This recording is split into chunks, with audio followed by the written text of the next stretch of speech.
It's time, it's time, it's always that time again, and yeah, believe it or not,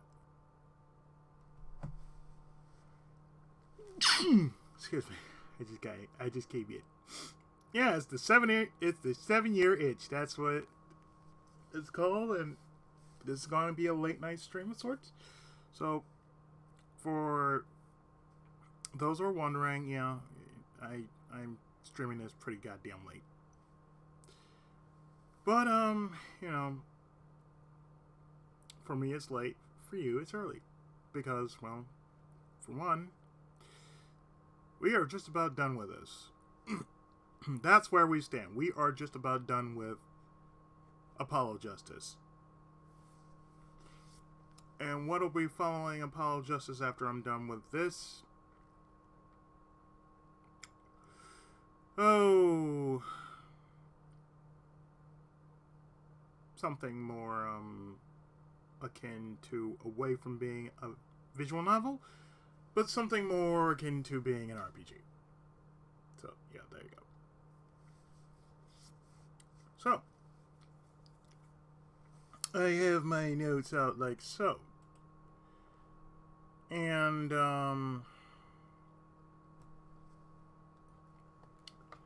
let's actually get into that 7 year itch and just find out exactly why Phoenix Wright would never in his life explain it to Apollo Justice why that missing 7 years was probably made as a big misunderstanding. Let's go.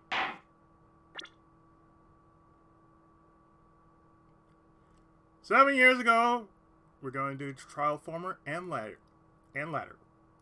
From the chapter start! Showdown time.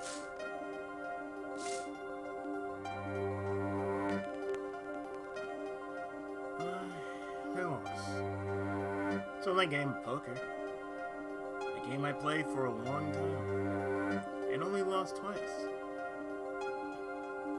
What was the first? Man, I killed the first. Well, it seems I found the partner I've been looking for all along. Over a game of cards.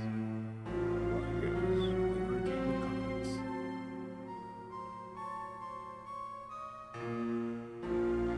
That was how we first met. 7 years ago.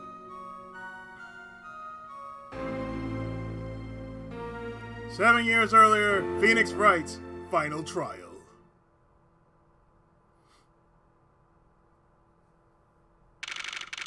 April 19th, 9:27 a.m.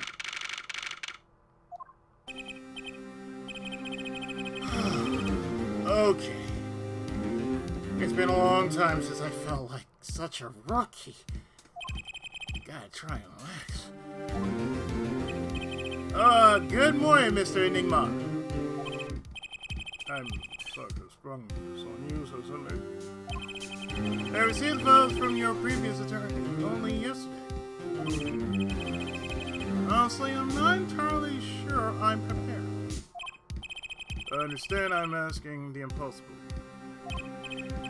Yes, well, you haven't. Yes, well, you haven't really told me what happened yet. All we did? Played cards. That was enough. Actually, it wasn't. Trust me. Morning, Daddy. I'm so glad you came. You okay, Daddy? Are you picking on you? I'm fine as always. This old boy can't tell me after all. That's young man to you. Good morning. Sorry. Good morning. That's a cute outfit, Gamma. Hey, my first show of the day after all. Oh, I'm sure it is. What the heck is it? Hey, what the heck is she talking about? Oh boy! Huh? Me?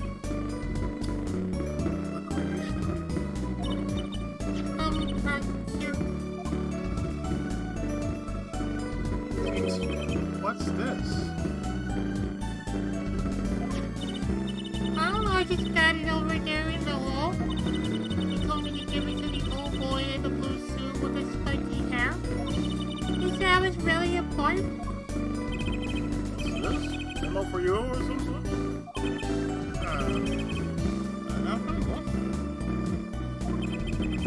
What is this? Looks like a page from someone's diary. I'll give it a read later. And note the name, Enigma. Trucy Enigma. Well, how do you feel about the trial tonight? We'll get through it. Incidentally, the prosecutor today is a new guy. Easy win, yes.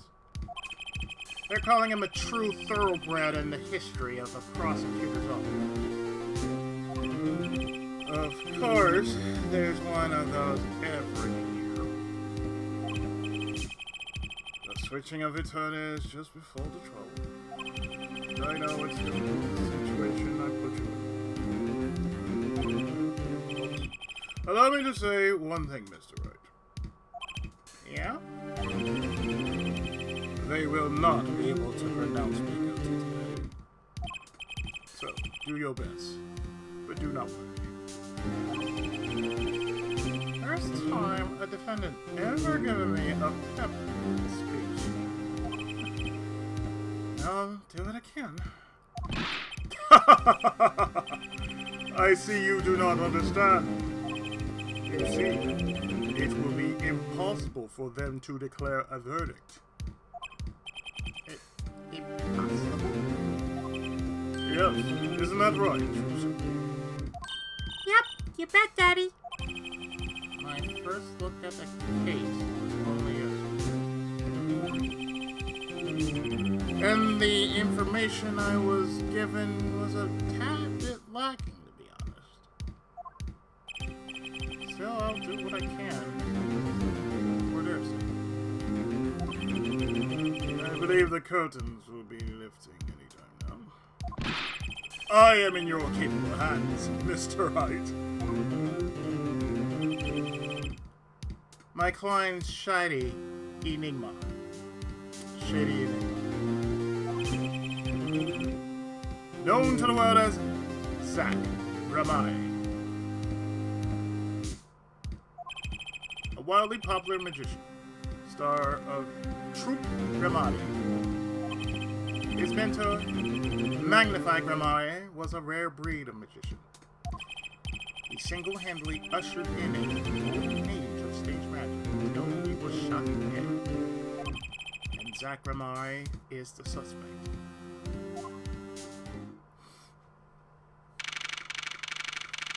10 a.m.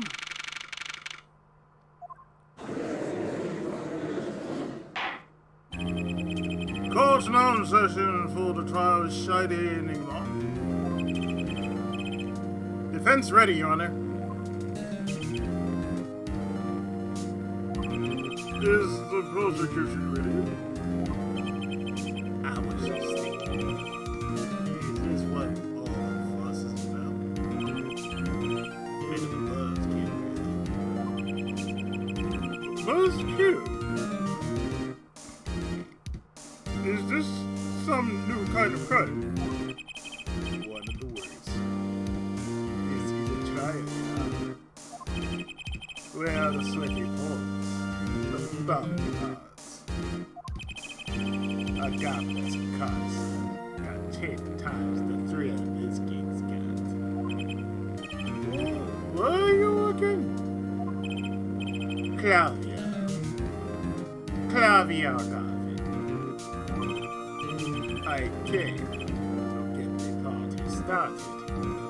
Legally, huh? Garvin. Defense attorney, Christoph Garvin's. I hear my bros love to see this party. Javier Garvin. Lead singer for the mega hit band, The Garvins. Yeah, you lead, bro. what you're thinking. What you need? Oh no, because you are definitely not a rock man.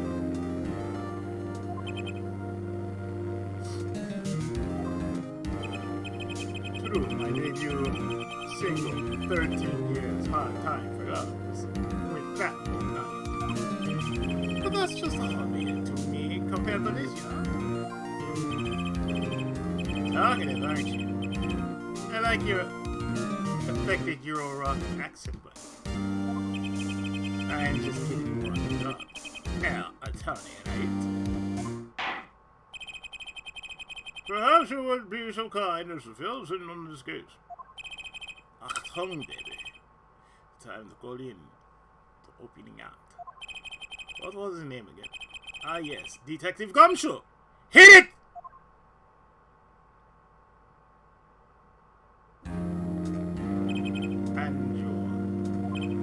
Hey, you were one who called me up here, sir. Name's Dick Gumshoe. Homicide detective down at the precinct. Detective Gumshoe. Long time no see. Hey, you! Huh? And me?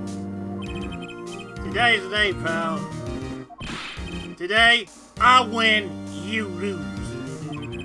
I got confidence in my testimony today, see? What? You normally lack confidence in your testimony? Elder, this is my stage, conjunctives. Huh? All this hey-yo and such. And I could care less about your history to the government.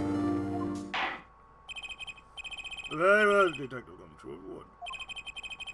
Please, tell us about the case now. Happened 6 days back. In a room at the General Hospital. The facts are as simple as they come. Here's the crime scene. The victim was a patient, sleeping in his hospital bed. Killer comes in, puts a pistol to his forehead, and BAM! Lights out. Damn the facts. Not so long ago, the victim, Magnified Grimoire, was a famous man. He had the entire country under his magical spells, well, because he's got magical fingers. Yes, the great magician, retired years ago, though. Say the name Magnified to one of my generation, and you'd be lucky to get a blank stare. Yes, though I'm sure the youngsters today know his disciples even better. I dare say Troop Gamame has made quite a name for himself. Anyhow, the retired Magnify's been in the hospital for last year. What was it? A male ignorant tutor or something? Malignant tumor. Doing something to his liver, I think. Yeah, malignant tumor.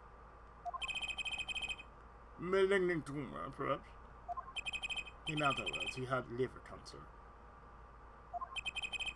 He had only 3 months left to live, in fact.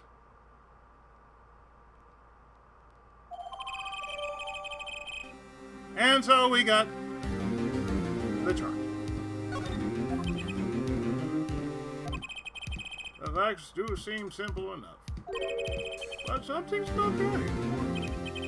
The victim is already carrying a 3-month stairway to heaven. Why not wait for him to knock on heaven's door? Why should him?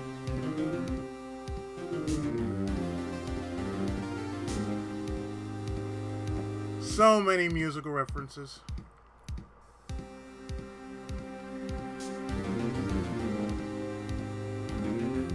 But you know what? You gotta knock a little harder to break through the door. Why not put it quite so lyrically? Why make the effort to commit murder when the victim was about to die? Incidentally, the victim had a serious case of diabetes. Diabetes. In fact, he was about to shoot up the incident. When he was shot with a pistol, the syringe was found at the crime scene. Chronic diabetes and cancer. As much as it pains me to see, the victim was clearly at the end of his rope. Small syringe?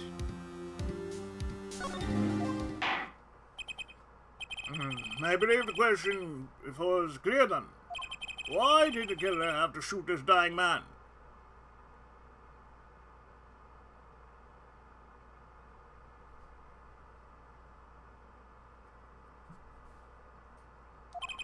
What reason could he have had? Very well, detective.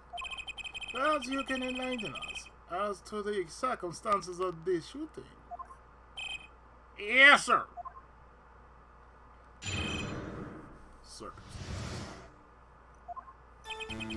Actually, the victim kind of ordered the defendant to do him in.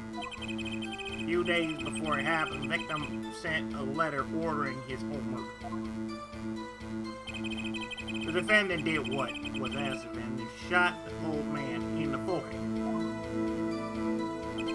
The bullet was fired from the pistol found at the scene, no doubt about it. And the pistol definitely belonged to the old man, sir. What? You're saying the victim ordered his own shooting? Those are the facts. I have here the letter in question. To my beloved Zach. Oh, I gotta read that later. Magnifies letter. Very unusual indeed. Although could such a thing as a letter really cause one to pull a trigger? I believe the answer to that question can be found at the end of the letter. You cannot refuse, and we both know the reason why. Detective Gumshoe, can you explain this to the court? Unfortunately, even the defendant won't say a peep about that bit, sir. One thing bothers me about this. Why didn't he just say 11?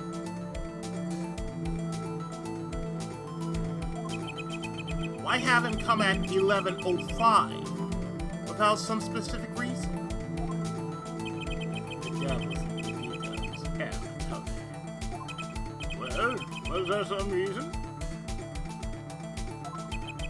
As it turns out, there was. Every night for a half hour starting at 11. The victim, Magnified Gramare, was given an IV. And there it is. There it is in the picture, off to the side of the bed. At 11 o'clock, the doctor would come to set up the IV. 13 minutes later, he would come back for the empty bag. This happened every night without fail. So that was the only way they could beat out the chance of an untimely interruption during his IV. Very well, shall we begin? Mr. Wright, your cross-examination, if you would. What's this reason he couldn't refuse, I wonder? I give you reason you couldn't refuse? He could have just at least mentioned it to me.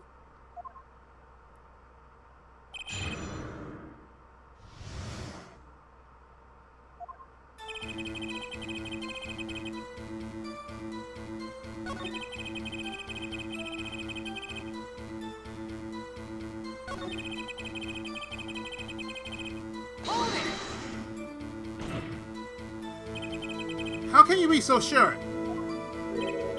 Alright, you gotta learn to stop relying on people to do your thinking for you, pal. Learn to think for yourself. Get that noggin cranking. You fail to grasp the concept of questioning, detective. First, we got this letter. It says, shoot in the forehead now in clear. I can see that, but I still wouldn't do it. Well, maybe you need to grow yourself a backbone, pal. You fail to grasp the concept of shooting people is bad, Detective. We also found the defendant's pistol at the scene. Traces of gunpowder residue shows that it had been fired. Well, Mr. Wright, as far as I can tell from looking at this photo, there seems to be no issue with the prosecution's claim. Maybe there's something in there I can use. So you're saying the defendant shot the victim in the forehead. I think there's a hole in the prosecution's argument. Clearly, Mr. Enigma shot something else.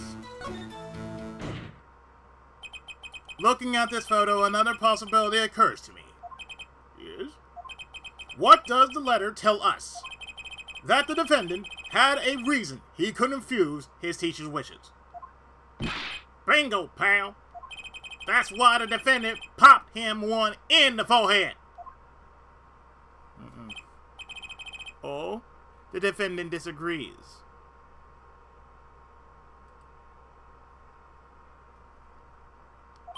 You see, the defendant had another choice he could make. Objection!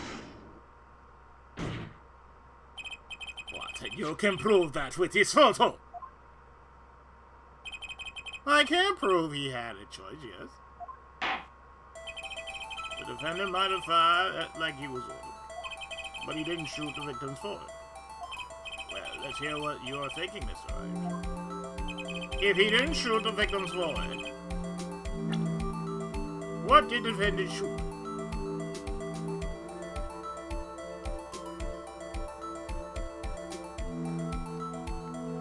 No. Right here. Take that! Shoot it! The clone door. Take a closer look, see? It's been shot in the forehead, too. Oh, there's a hole in his forehead.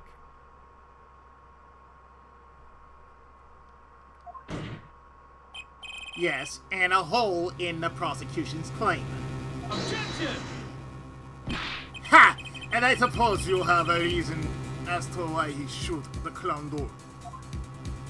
He didn't just shoot the doll. He shot the doll's forehead. Hey. Ah! Let's read the orders once more, shall we? You will shoot one shot square in the forehead. Which is exactly what he did. He shot the clown doll square in the forehead! Defense has raised an intriguing possibility. That hole in the clown's forehead. It definitely looks like it was shot. Bandit! Send someone to investigate this matter. Objection! I admit I was I expected nothing less. Still, this doesn't mean he didn't shoot the victim. Objection! Perhaps he did have to shoot a forehead as ordered. But the letter says nothing about whose forehead. This was the only way. He had to follow his orders without taking a life. The bullet hole in the clown's doll forehead does demand an explanation. Might be very well a clue, yet Prosecutor Gavlin's right. It alone does not prove the defendant's innocence.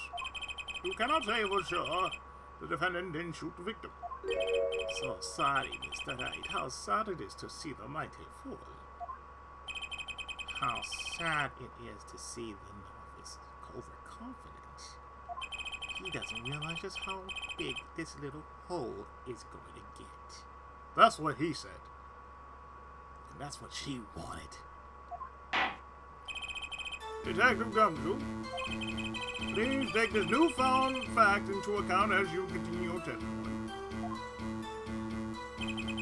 So why have he shot the clown? He still shot the victim, pal.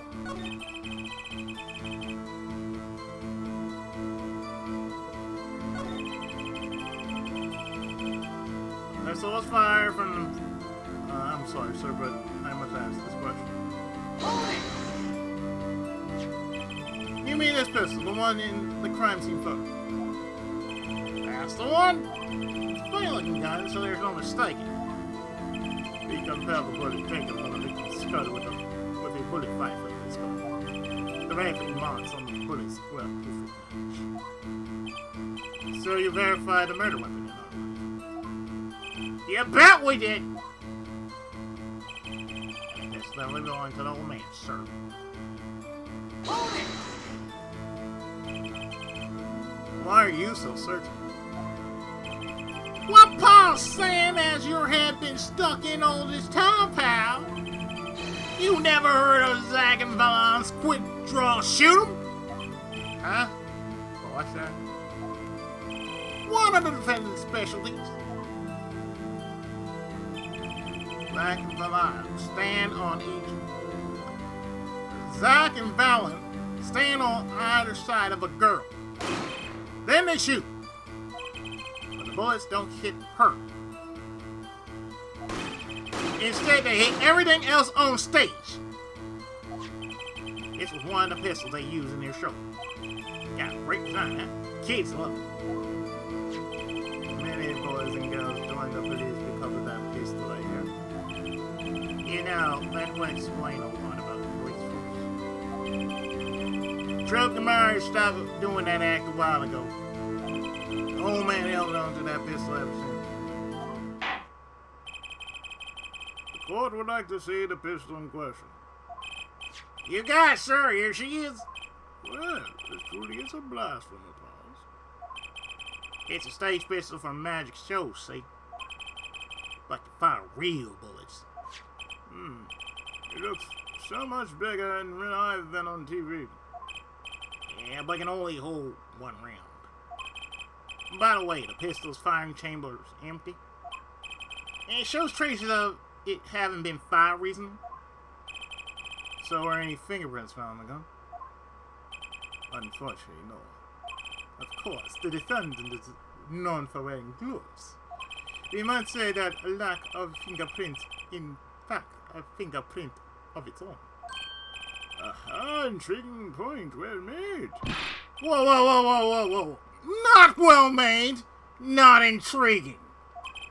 In case the court accepts this evidence. My grandchild will get a kick out of seeing this. But now is the time to return to our testimony.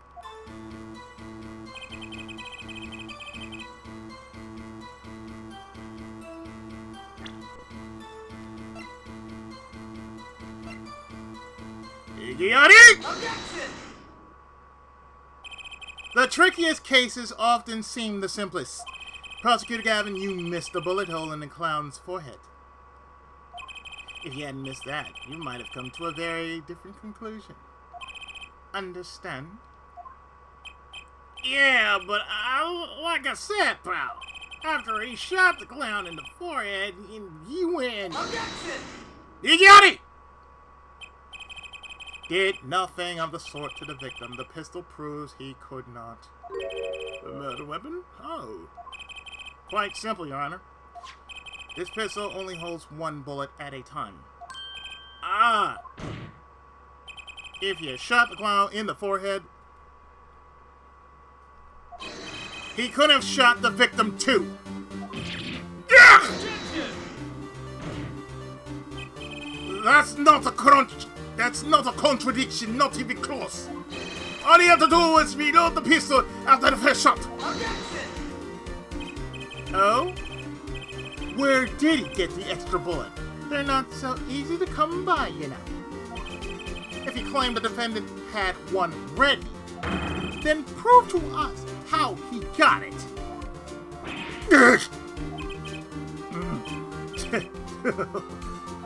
I had a feeling this wasn't over yet.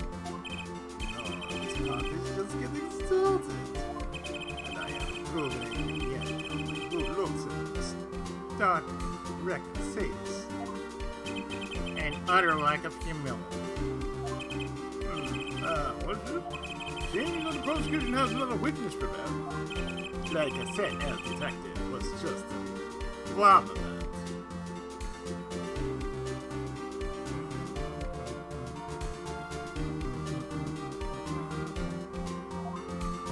Now that the audience has got the taste of us to come. Ready for what? For my decisive weakness, of course. The weakness will use fight can prove one thing for us. That it was Zakramare who shot the victim in the forehead.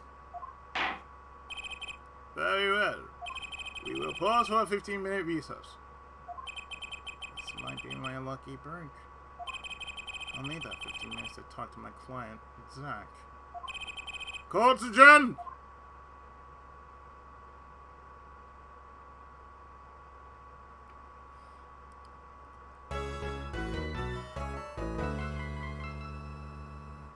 It's only been 30 minutes. Let's go.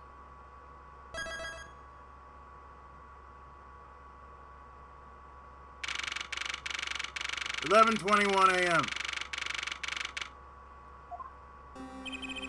Very impressive, Mr. I'd say. Expected nothing else. We've only just begun.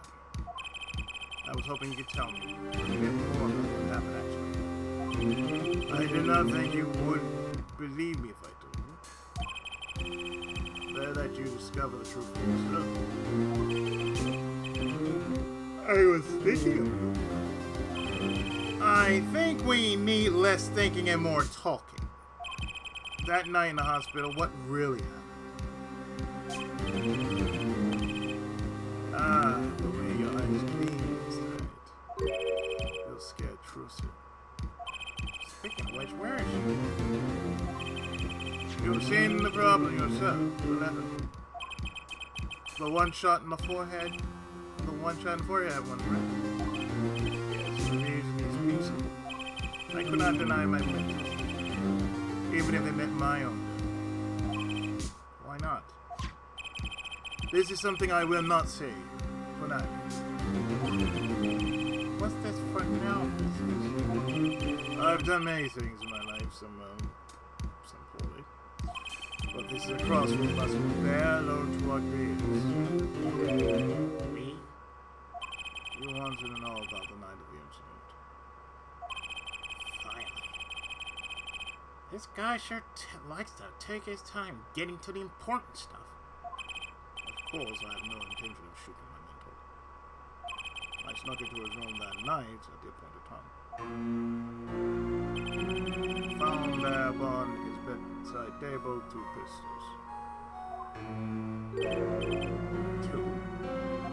Yes, one I used on stage. And the one that had been used by my partner, Valant. Oh, for the Zach and Valant quick draw thing?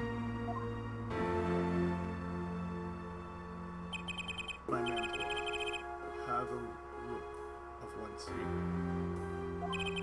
I stood by his bedside, hearing only the light sound of his breathing. Then I took the pistol and took it. I cannot deny that my resolve faltered. You faltered? You mean you thought about shooting? Recall there was a reason I could not refuse his request. His last such request, though not his first. So there were other requests you couldn't refuse before? To be honest, I've not always been steadfast. But I fear I brought the pain upon Trucer. Is Wang-Fi coercing his disciples? Just what was going on in Trukamare? Yet, in the end, I did not shoot him. Instead, I turned and shot the clown. I took the pistol I fired and placed it into my pocket. In your pocket? I believe if you examine the bullet in the clown's head, you will find it to be different than the one in my mentor. What were those called? Rifling marks? Yes, well, that is all I have to tell you concerning the case. Concerning the case? You mean there's something else you can tell me? You are a fascinating man, Mr. Wright. Thanks? Yes, there is. My mentor, his eyes opened. What? Magnified Grimari? The old devil, he was not asleep, you see. Of course, the gunshot would have woken him anyway. And there we had our last discussion as mentor and pupil. It was not a long discussion, maybe 5, 10 or so. What did you talk about? Mr. Wright, did I not just tell you? It does not concern this case. Sacramari. Seems pretty steadfast to me. Or maybe just stubborn. Mr. Wright, your presence is requested in the courtroom. Once again, I am in your hands. Right, let's get back in there.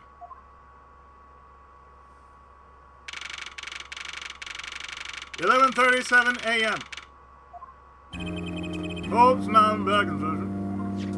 Dang, I says it really was foul and dog out to count heat.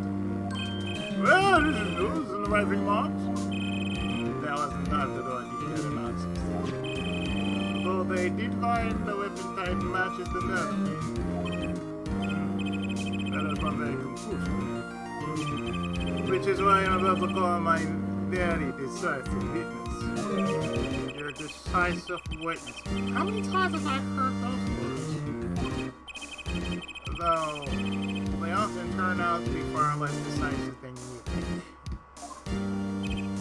Oh, don't worry, I'm quite confident this witness will do the job. After all, he is intimately acquainted with the girls in our little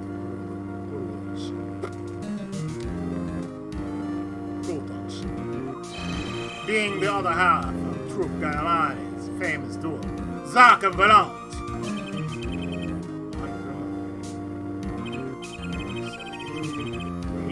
Magnifies others.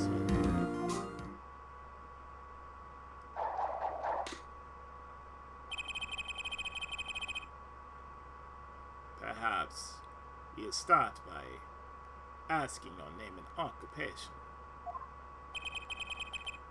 Valant Grimari, magician. And you're the decisive witness, are you? You can prove your fellow student, your partner's guilt. Fate. The Grand Delusion, filled with traps and tricks. Wait, the shooting took place in the hospital after 11 o'clock at night. If you're a witness, does that mean you were there that late? If one were to deduce this logically, the conclusion is yes. Okay. Well, let's get the characters. I am interested. See, several days before the crime, my witness received this. That looks very familiar. Wait. That's the same letter Zack Grimari received. Yes, or perhaps I should say, ta-da! Order! Order! Order! And what does it say? Surely not the same thing. Perhaps you should see it for yourself.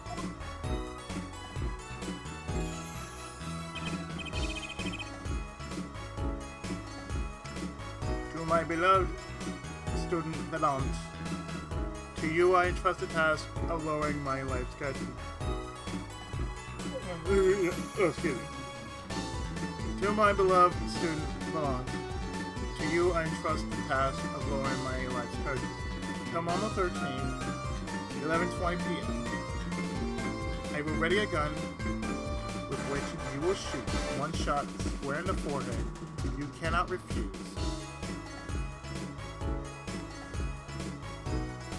But do the same thing. And we both know why. The court accepts this into evidence.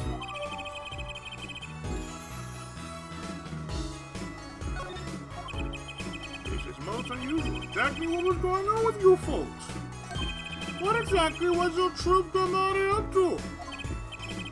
By which you mean? I'm just having trouble envisioning a man who would ask students to kill him. Unless it was live or live, I could see that. Go for it, no less. It's just my opinion. But from these letters I see he was voicing asking. We walked the magician's path together, and in so doing shared much of our lives. When people are so close, there's strength, a whooping of relations, you might say. Yet this has nothing to do with the case at hand. By which you mean you're not going to tell us? Which makes me wonder even more about the reason they couldn't refuse. Well, let's get on with the testimony for starters. The defendant, Zach Ramai, stands accused. Tell us why. Oh, how do you know that?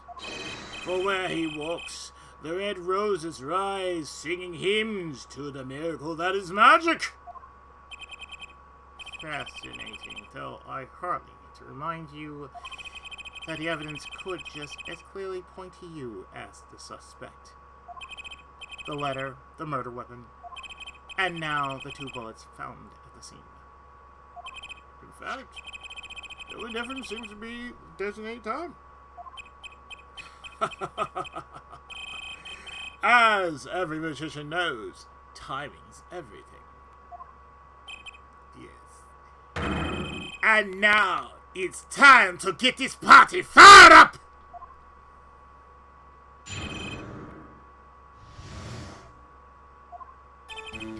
That night, I visited the hospital room, at the time Magnify requested. The smell of gunpowder hung in the room, and my mentor had taken his final blow. I did not imagine my fellow student might have received the same instructions. Yet the deal with the dead is still a deal. Death's sweet kiss I gave to the clown. And then I informed the doctor and the police.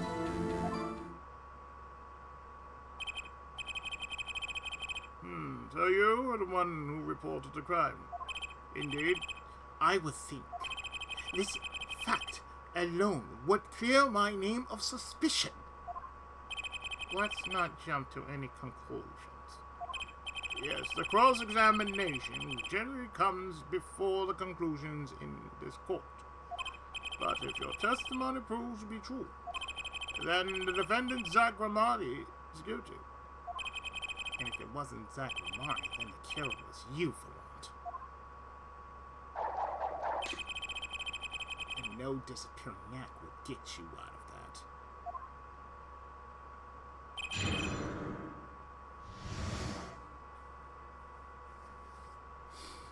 Let's dance.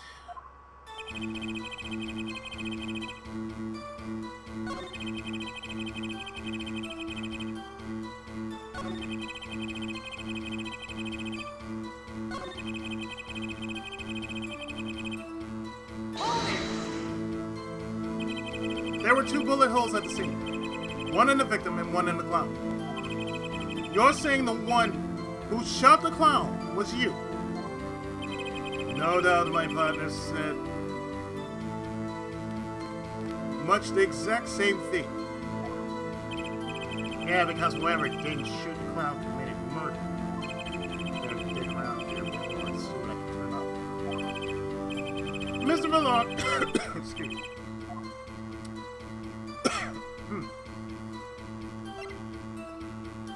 Mr. Vallon, let me ask about something else concerning the crime scene, namely the number of pistols. How many pistols were there when you entered the room?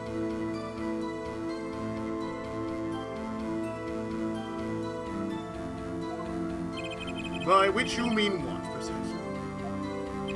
2 pistols were used in the Zach Vallon quick draw shooter, correct? 1 for each of you.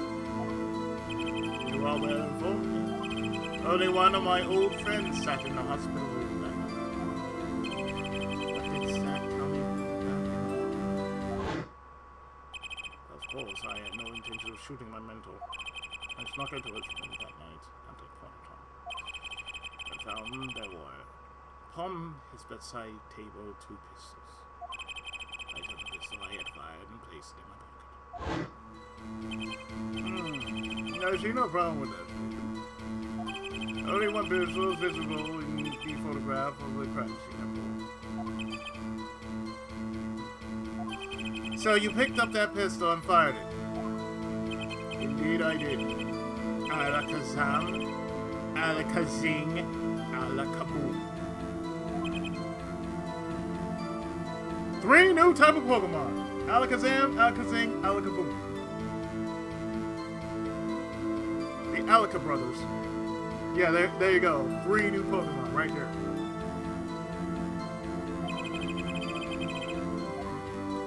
Is the number of pistols really so important? Yeah, quite. Quite so, Your Honor. Very well. Please add this detail to your testimony. What can I do but obey? Only one pistol was in the hospital room that night. With it, I shut the cloud. So you're saying this right here. This right here, you say you shot the clown with. To that I say, idiotic! According to defendant Zach Ramar, when he entered the room, there were 2 pistols on that table. 2. One of those pistols he used to shoot the clown in the forehead. Then he left with it in his pocket. Of course, this is what he would say. Unlike the hapless clown, we must assume our defendant has some brains in his head. Well, what about what Mr. Vallant told us? You see, there's something about his testimony that doesn't make sense. What might that be? I told you I took the pistol that was there and shot the clown. That's your story, at least.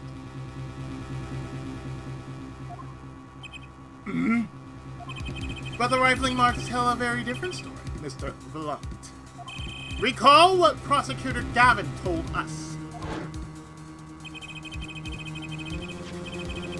We compare the bullet taken from the victim's skull with a bullet fired from the wound.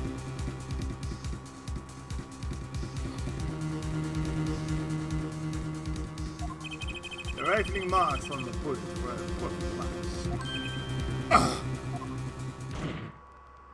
Mr. Vallant, if you fired this pistol, then you shot the victim in the forehead.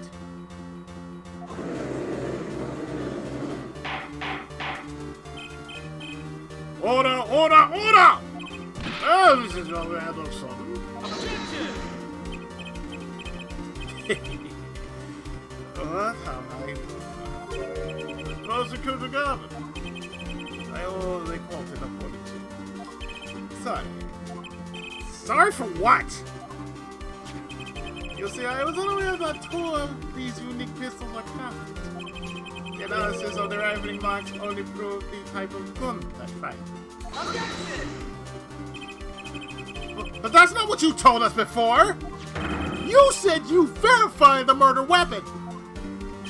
Which is why I'm apologizing to you now, quite sincerely, I might add.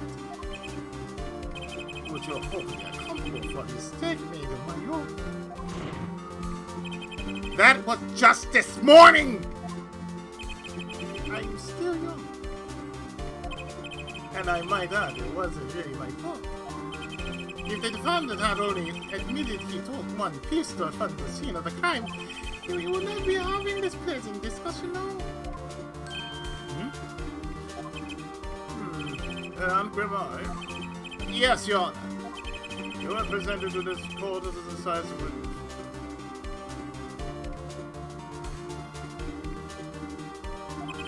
But you've proven to be more divisive than decisive.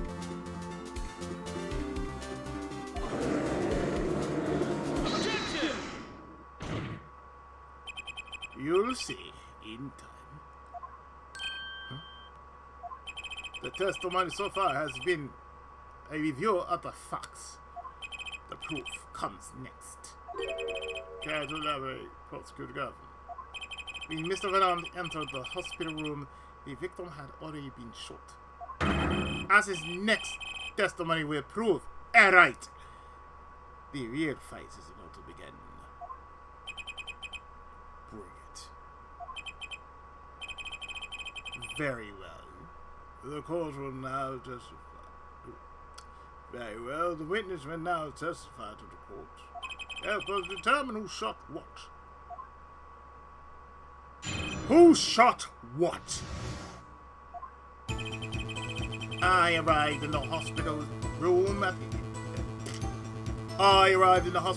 the appointed time, which is to say 11:20 p.m. After discovering the body, I fulfilled my obligation and called in the doctor. The doctor examined the body before the police arrived. He was quite clear about the time of death, 11:10 p.m. And the one in the room at the time was my partner, no. Those are rather close, you have to admit. You're talking about an alibi that established over a matter of minutes. To use a 10-minute discrepancy as the basis of the alibi, it's easy to explain in this situation, George.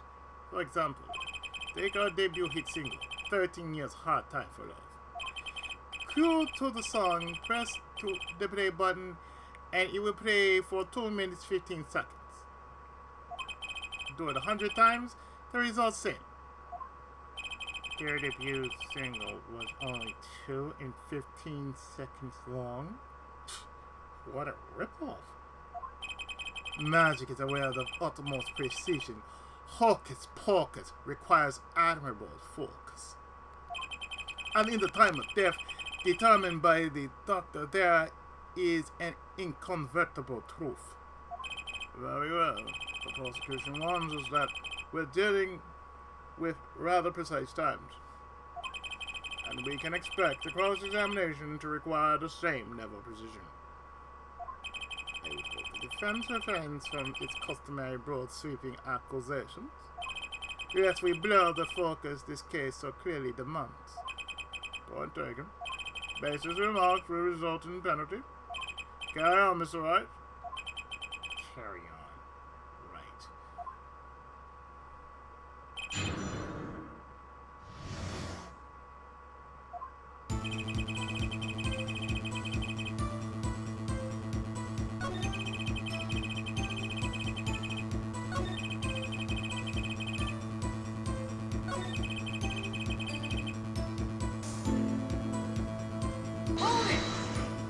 Mate! I don't think I'm stepping out on a limb to say I have some doubts about this. How could the doctor be so precise with the time? We do usually only get an estimated time of death. I'm not sure I've heard of a verified time of death. Magic it is in making the complex appear simple, but reality opposite. What appears complex in this case is a simple matter of subtraction. I see another person has done that arithmetic homework. Right here is the IV the victim must take. It's quite visible in the photograph of the scene. Recall what we heard about the victim magnified Grammari schedule. Every night at 11, magnified token IV drip for 30 minutes. I can see the bag right now,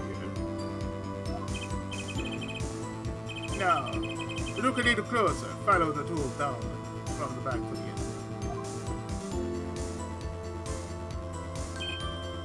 end. Ah, the needle's been removed. Doubtlessly, it fell out when he was shot. That would seem to be the case. When the needle comes out, the AV no longer trips.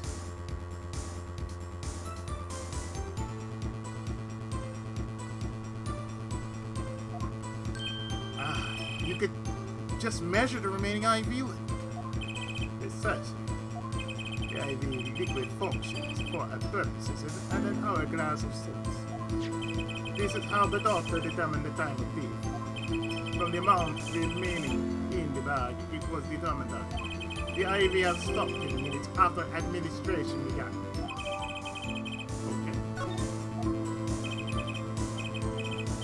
Okay. And so it was when I, Valance, entered that room. 10 minutes had passed since that horrible crime was committed. And this is proof. Mr. Wright? Is he important? Very. Well, saying how it is the biggest clue we have to the time of death, I'd say it's very important. Agreed. It'd be hard to imagine a more precise way to determine time. Or the power of arithmetic! Very well. The witness will add this detail to his testimony. Sometimes the most magical thing of all is the truth. The water of life springs not eternal. The remaining IV liquid proves my innocence. Did you notice the IV yourself by any chance? When first I entered that room, the stench of gunpowder assailed me. And next the mark of death upon my mentor's forehead. Really, we're putting this in North Star now? And then, his left arm did I spy a rose drooping and wilted. It thorned the discarded IV needle. Not from the vein by the force of the shot. If that IV had not been there, why you might be a suspect. Indubitably so. I might say it's thanks to my lucky color. Your lucky color. Indeed, even today I wear it proudly upon my suspected self. For it always, without fail, brings me luck. Why, when Zack and Valance won their first Magician's Grand Prix? Yes, the very one held by the Association of International Magicians. I was adorned in this attire then too, and our trophy up must. Ah, what a day that was. Oh, this is one trip down memory one no one needs. My lucky color, yes, indeed, and that I be too. I say, I think 'twas you, especially for me, Valance. That does seem to be the case, indeed. Well, Mr. Wright, any thoughts on this testimony? Well, I sure look happy when I'm Okay, how about this one for testimony? You got It certainly sounds like your lucky color brought you plenty, but not. Mr. Valance, your lucky colors betrayed you.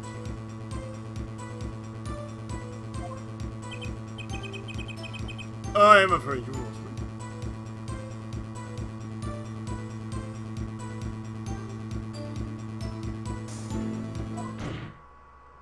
Your Honor, the witness testimony just now clearly contradicts the evidence. What? Please recall my warning at the beginning of this cross-examination, Mr. Wright. Baseless accusations will be duly penalized. I hope this lady's accusation is well-based. Don't worry.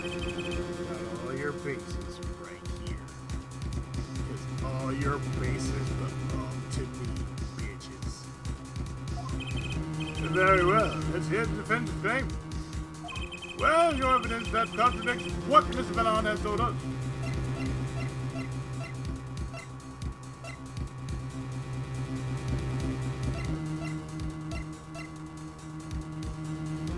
Should I? The crime scene tells all, Your Honor.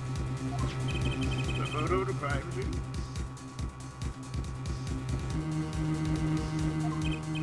Oh, this tall cutter has been yearning for goddamn like simplicity. Tell us, alright, just where is the contradiction in this photo? my pleasure, and I assure you, it's quite so. But I can't promise anything in black and white. Let's hear what Mr. Wright has to say. What in this photo contradicts the witness testimony?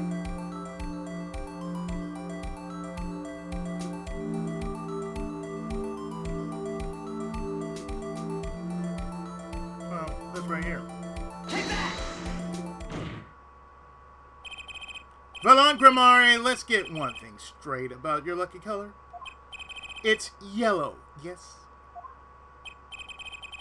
Kinda takes the mystery out of it, but yes. Something wrong with yellow, Mr. Wright. Yes, there is. Decisively wrong, in fact. Take another look at the photo of the crime scene. What's this? Confusion, now tell us, what do your elderly eyes spy? Even my elderly eyes can see a problem here, Mr. Valon. Look at that IV bag. What's this? What? Foul match!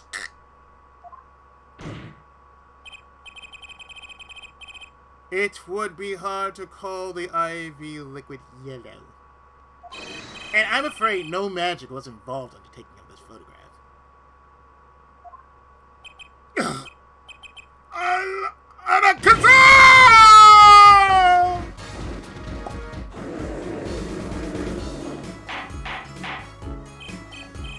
He just became his own lean. Order! Order! Order! What does it mean? Objection! This is some kind of mistake. Yes, Prosecutor Garvin. Your witness mistake.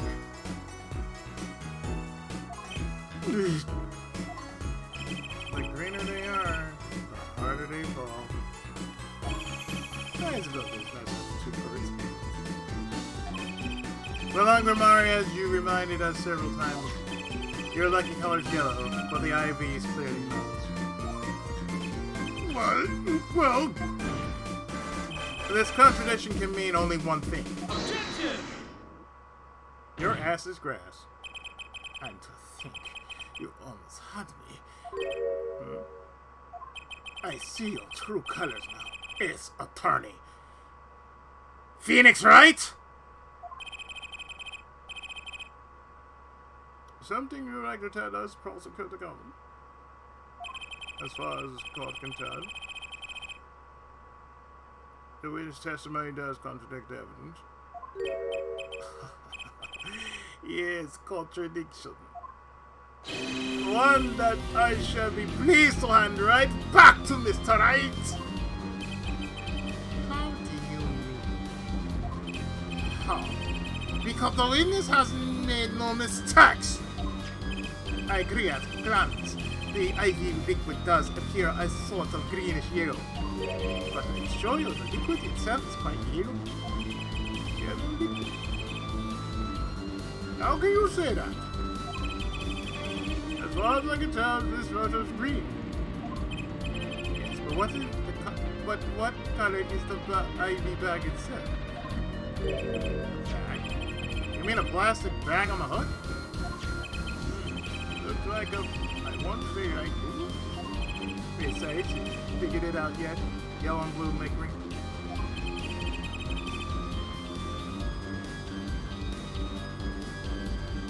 Put a yellow liquid in a blue bag and you get green.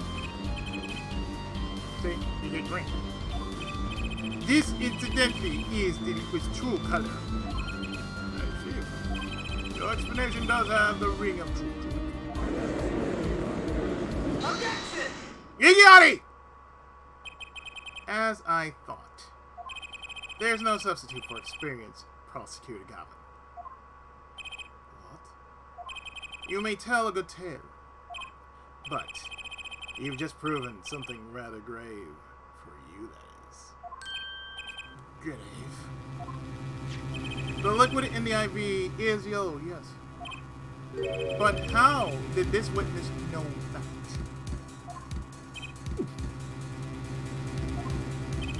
It's quite unnatural when you think about it. You did think about it, didn't you?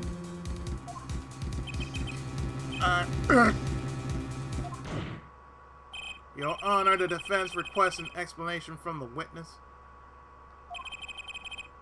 At the scene of the crime, the IV liquid appears to be green. So let me ask, how did the witness know the IV liquid was actually yellow? Anakazuko!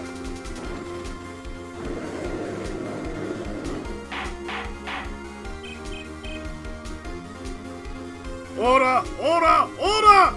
Mr. Wright, you explain it at once. The witness clearly knew the color of the IV liquid. So I'm sure it means something, but what? I can think of only one possibility. The witness, Villan Grimati, has testified that the IV liquid was yellow because He'd seen it before. Or I could say, you know, the liquid's color would have been the same. From the facts before us, the answer is clear. The witness knew that the IV liquid was yellow. Why? Because he's seen it before. But not inside the blue bag we see in the photo. He saw the liquid by itself in a clear, colorless bag. I suppose you would have, but I'm not still clear as to what it all means. Ask yourself, why would he know if he didn't work at the hospital?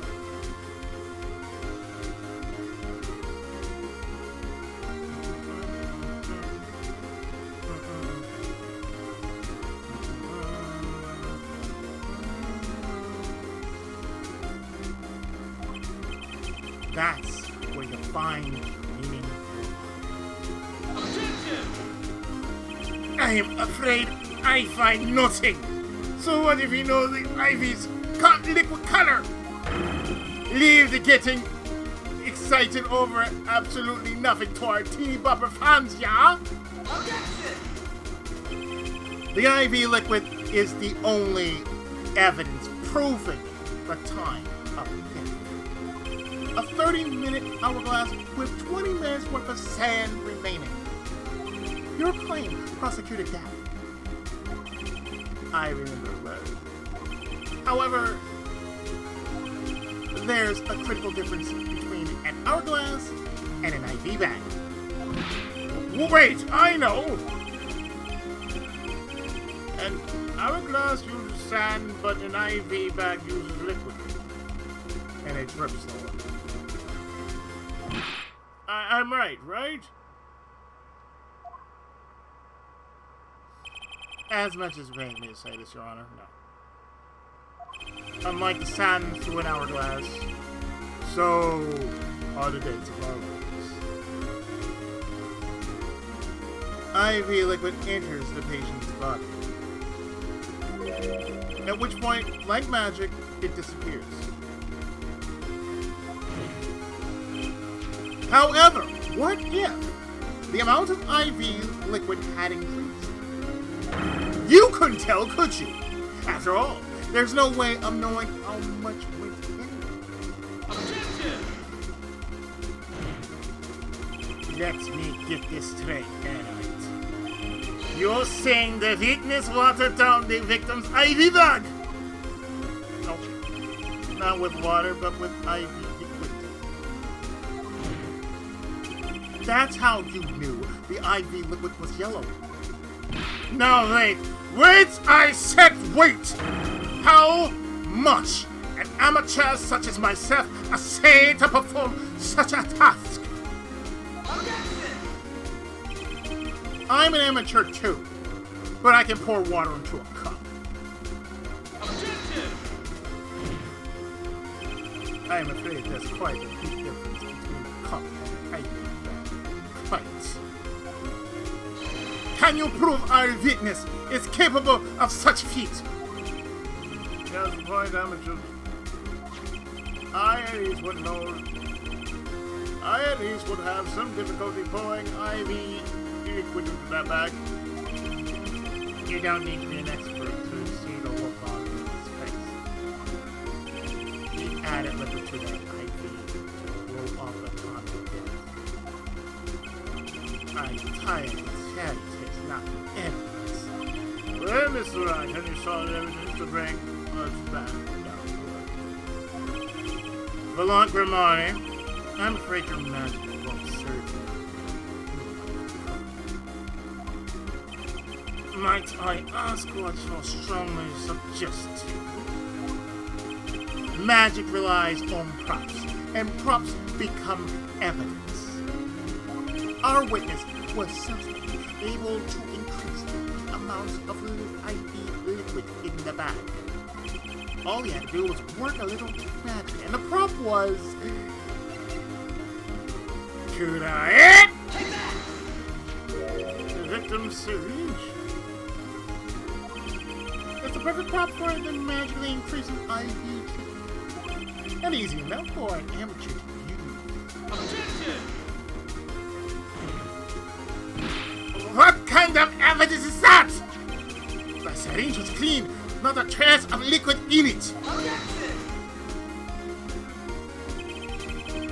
And you don't find that odd, Prosecutor Gab?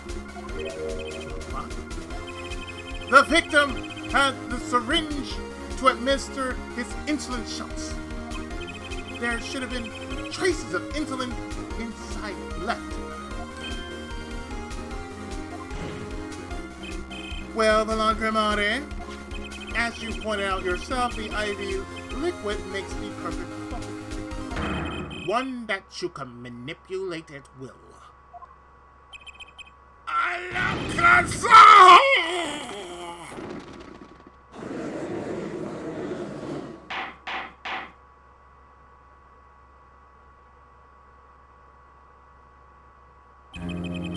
I do believe, well, with this being his first, that the burden of this trial has been a bit too much to bear for Prosecutor Gunn.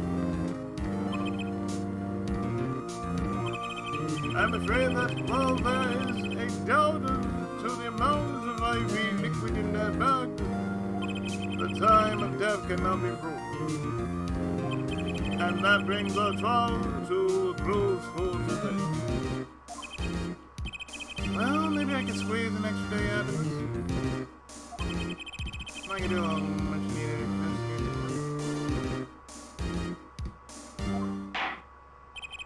I see there are no quartz. What the fuck?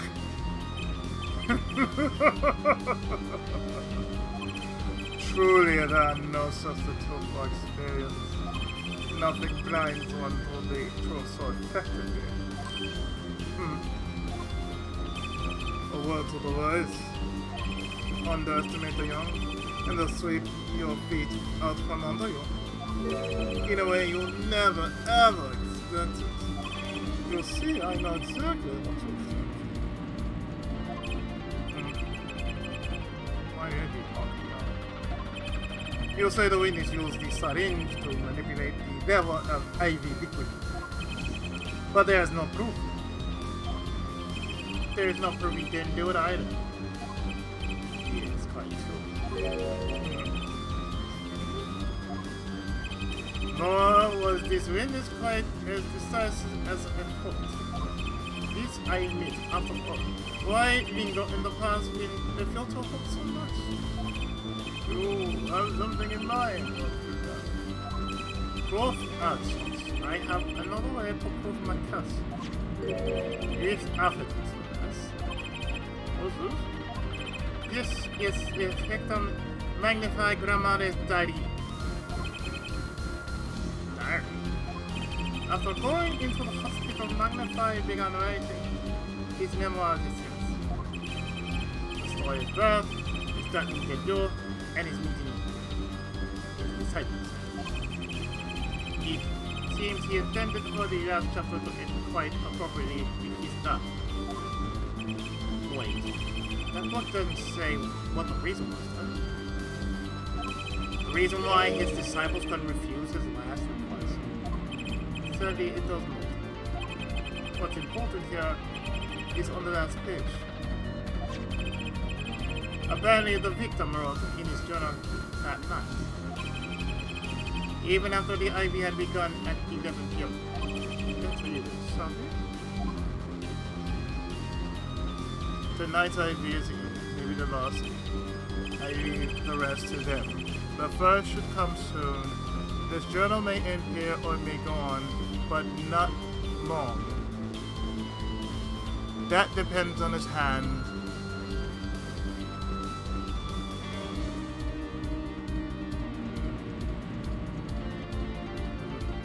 It does appear to have been written just before his death. All that is left is to lay claim to this pen. The court accept this into evidence.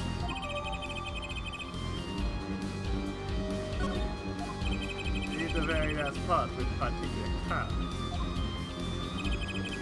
This journal may end here or it may go on, but not long. That depends on time. Of course, by Heath. He refers to our defendant Zakramari. That would make sense, yes. He was the first scheduled visitor. But look at what is said before that. This journal may end here, but or it may go on. It may go on. Magnify Grammari intended to write again. That is Zakramari didn't quote this reading. I see the defense of the stance to do this. It does not go on. It ends! Because Magnify's life was brought to an end by the defendant Zakramari!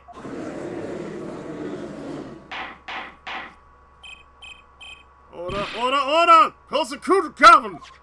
Are you certain that Magnify Grammari wrote this? There's no mistaking his handwriting. Well, it does seem to be significant. According to this, Magnify did intend to continue his diary.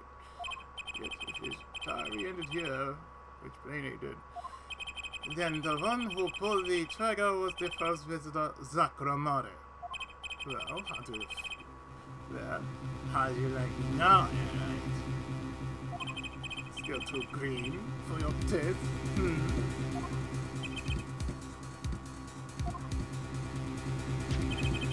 Right about the diary being pretty clear still. I find it hard to believe that he overlooked such an obvious problem. That he overlooked such an obvious problem with precious testing evidence. Well, Mr. Wright, the witness testimony we heard was lacking. But put together with this evidence seems quite sufficient for a case. The diary is accepted like this. Trial's over. It's time to show them something. Evidence! I'm left with no choice but to show my own evidence. What? You have some evidence that overturns this diary? It's not too late to rethink this and avoid more embarrassment. Very well, please show us your evidence, Mr. Wright. Instead, if you don't even think of showing his diary, I can just show him. Now that we come this far, I hope there's something a little more precise. Show us evidence that proves that he can continue writing his diary. Alright, I'd be happy to. The decisive evidence proving that the diary didn't end with its pages.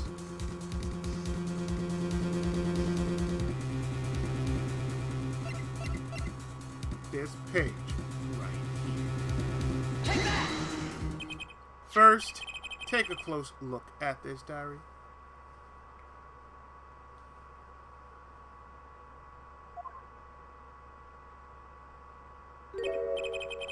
Note that a page has clearly been ripped out.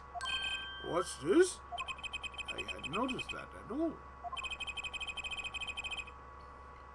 That's why we're still here talking about this! As it just so happens, I have here what I believe to be the missing page. Annika, I don't believe it! Looking at this page, hard to imagine that the first visitor that night shot Magnify Gramati. That's the defense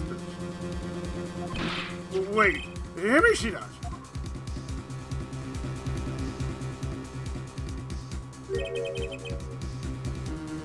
It seems fate caught will make me wait a little longer. At least only less than 10 minutes remain. To all those who have supported me in my life's work, I give thanks. Farewell, Magnified Gramati. Why, this is a continuation of Victor's diary. What? The... Fuck! Yep. Note the torn edge of the page. It's a perfect match with the torn remains of the last page in Magnify's diary. Quite remarkable. Would you care to explain what all this means, Attorney? The diary continued after his first visitor came, which means that the victim was still alive after Zachary left, leaving no one to take his life but the second visitor. Valant Gramati! Oh!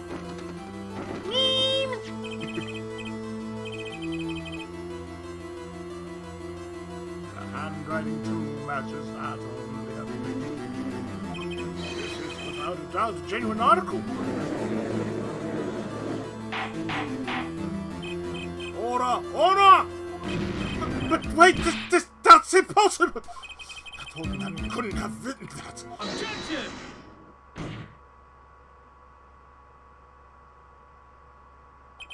Finally, you just couldn't resist. Could you? Alright. Resist what? Presenting solid evidence. Oh, Judge. Yes, Prosecutor Gavin. Might I request we put the current cross-examination on hold? The prosecution would like to call a new witness. But Prosecutor Gavin, this evidence overturns the kind witnesses. I only ask to put it on hold. Please, my new witness has a very, very important piece of testimony to give. 5 minutes, no more. I promise, Your Honor. Well, if you put it that way. Mr. Wright, what's your take on this?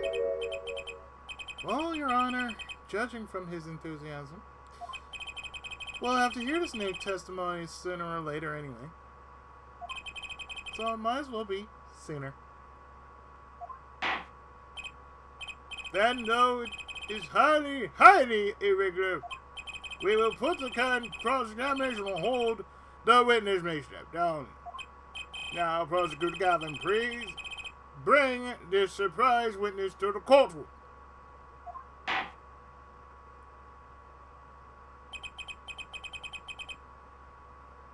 had a bad feeling just then. That ripped out page was too obvious. He must have known.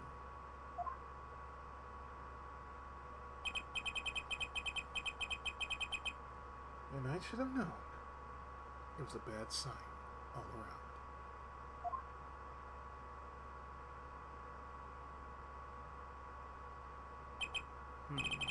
Holding trial with no audience is a first, even for me, Prosecutor Gavin. I beg the court's understanding, but I had to make a judiciary deal with the witness to secure his testimony.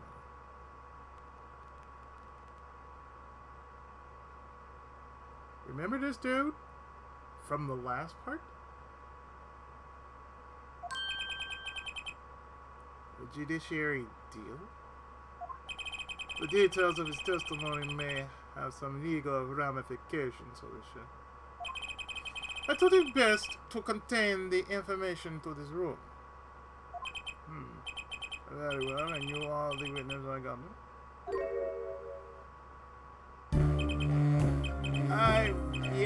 Yes, sir. State your name and occupation for the record. My name's Drew Mesham. A painter. Painter?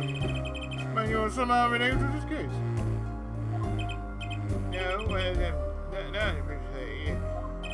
I have one simple question for the witness. Mr. Misham, do you know what this is? Oh, yeah, I know it. How's that possible? Have you seen this diary page somewhere before? Oh, yeah. I mean, I made it. You... What? You made it? Yes, you might call it one of my works.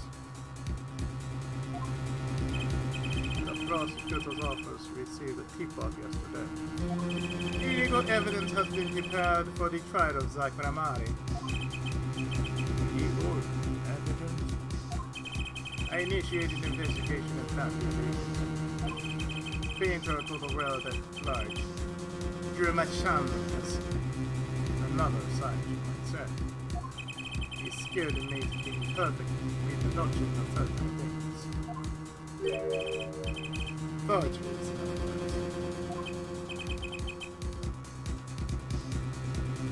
Forgeries? Well, so we ought to understand that this page here is a thing. That's my son. Objection! Hold it! I didn't prepare this evidence! Objection! Ah, the attorney speaks. Something about this page, I can say. But what is he saying? It makes no sense. After all, it was you who presented this evidence to us, Phoenix Wright! Witness sitting, Mr. Misham, is it? Who requested this forgery? Who was your client? That... I don't know. What? Most of my clients prefer to remain anonymous. I make the items they want. See my payment. And that's the extent of my contact. Objection! But there's no proof this is a fake! It's a fake. Huh? Huh? You're right, the shine is I always put a special mark on my face. I can say without a doubt, this is mine. What? The fuck? What the fuck? What it is? Mr. Right. You have just presented illegal evidence to this court. My court. It was careless of me. That's all I can say. Oh boy! Here?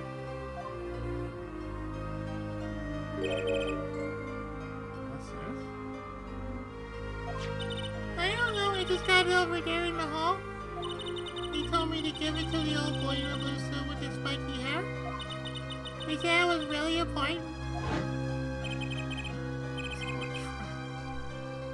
A fatal trap. Mr. Wright. Mr. Wright. Yes. Do you have an explanation for this? If I did, would the court hear it? Probably not. Forging evidence is a serious crime. And presenting in court is a serious mistake. Major mistake for an attorney. Fatal talk, perhaps for your client, I fear. Tell me, what kind of defendant relies on forged evidence? The answer is quite clear. A guilty! Objection! Your Honor, wait! I understand that presenting forged evidence in court's a serious crime, but you can't hold my client responsible for actions I undertook as an individual! I am sorry, Mr. Wright. Your Honor? Never close call like that, sir. If the prosecutor holds had received that vote, everything would have gone the way you wanted to,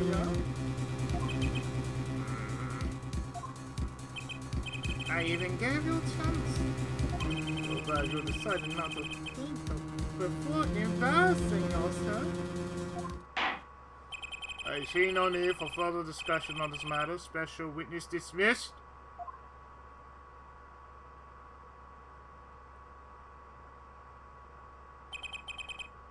Mr. Attorney. Yes? Could I ask your name? Huh? Naruhodo Yuji. Phoenix Wright. Mr. Wright, I have seen and studied many people, but none like you. I remember you, Mr.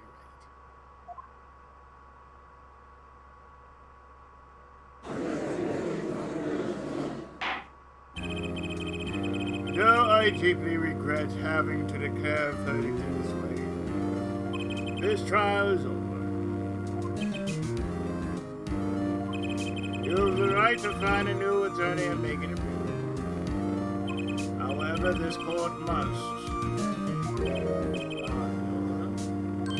Yes, Mr. Zach. There's one thing I wish to make clear. Hey, this court. You cannot declare me guilty. It is impossible. I am afraid the defendant is quite mistaken. I most certainly have the authority to declare a verdict on him. Except, tell me, how do you plan on announcing your verdict when your defendant does not exist? Does not exist? What are you talking about? Your defendant cannot exist! I am talking about this! Swoop home! Mr. Enigma! The defendant escaped! Find him, quick! Shinee! Bailiff, close our exit from the building! On the double! He must not be allowed to escape! That day in the courtroom, a miracle occurred. The defendant, Shadi Enigma, aka Zach Ramari, did not just escape from court. He literally, unbelievably, vanished. Right before the bailiff's eyes. No one ever saw him again, not since that day. This is the Gramati Medical!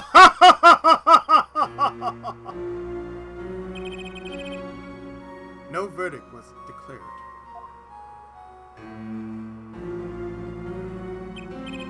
After all, the defendant didn't exist.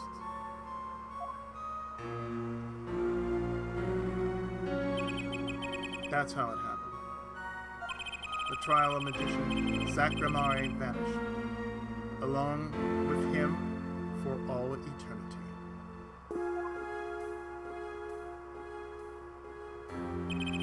The mysteries that remained behind were all solved, however, but not until 7 years later.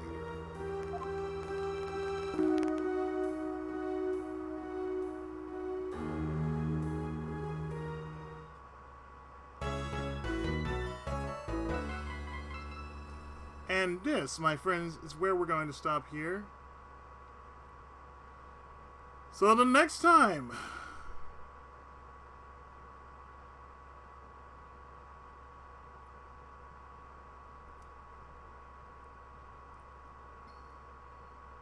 the next time.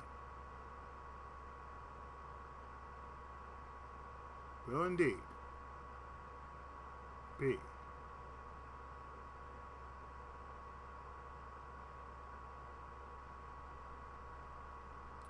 probably not the final episode, but it will be the final investigation.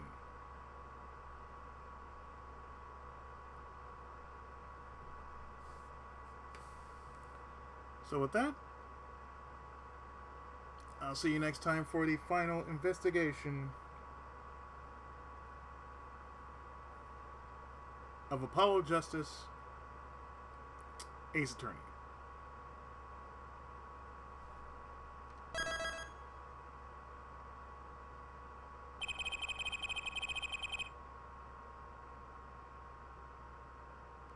So, I'll see you next time when we get into the Mason system. Maybe I might do it later on today, or maybe I might do it Monday. I'm not sure. If we do it later on today, well, we'll just see, won't we? Until then, I'll see you